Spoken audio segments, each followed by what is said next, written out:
Hey guys, how's it going? It's your boy, Jose Castillo, real estate investor, wholesaler, realtor, you name it. We do it. We get the job done, guys. Today I want to do a quick video, guys, showing you the top 10 questions that you should be asking a seller, guys.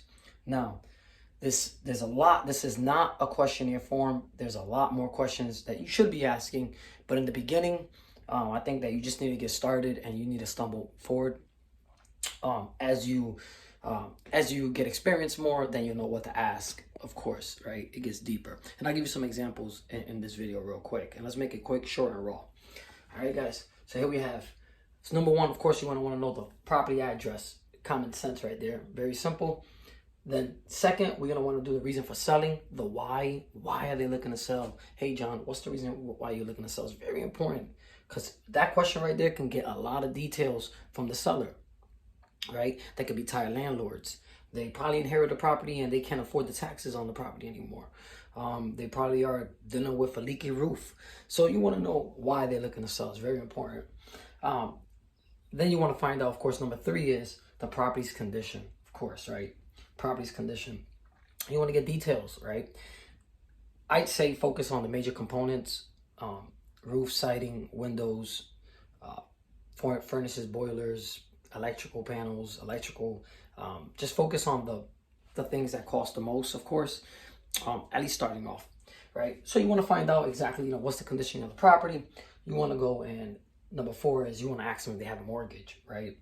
Do they have a mortgage? How much, right? Because you want to know if there's enough spread for your equity, for you to make some money, right? Because we're wholesaling these guys. We're grabbing them. We're not spending any money, and we're going to sell them without touching any of our money. Right, so we want to make sure there's enough spread in the property, that is, the mortgage is not too high.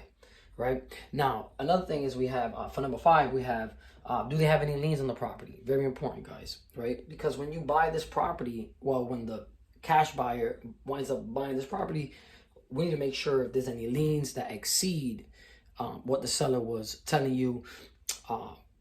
So for an example, if the seller wanted to, they're asking for 50,000 and they have a lien of 60,000, then that's going to come out to 110,000, right? So it's very important that we understand that. So we need to factor that in. We need to factor in mortgages, any liens, right? So very important questions, 4 and 5.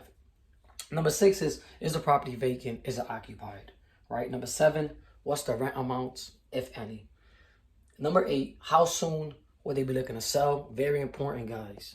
Very important. How soon are you looking to sell, John? You don't want to waste your time, right? And another thing is when you put them on follow-ups, you want to make sure that you do it accordingly, right? So if you know that that the seller wants to sell in 90 days, call them in 90 days, for an example.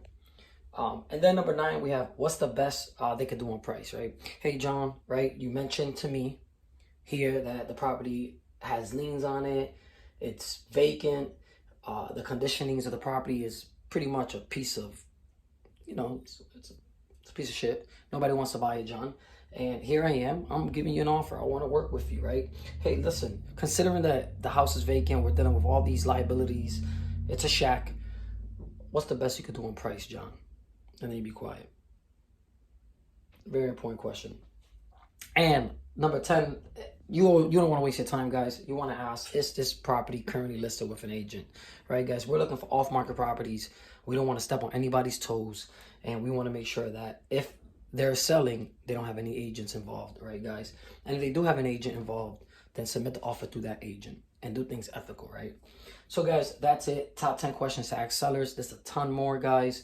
But I have to... after processing, after thinking of what's important, I think that these are my top 10 questions. But there's a lot more, guys, to this.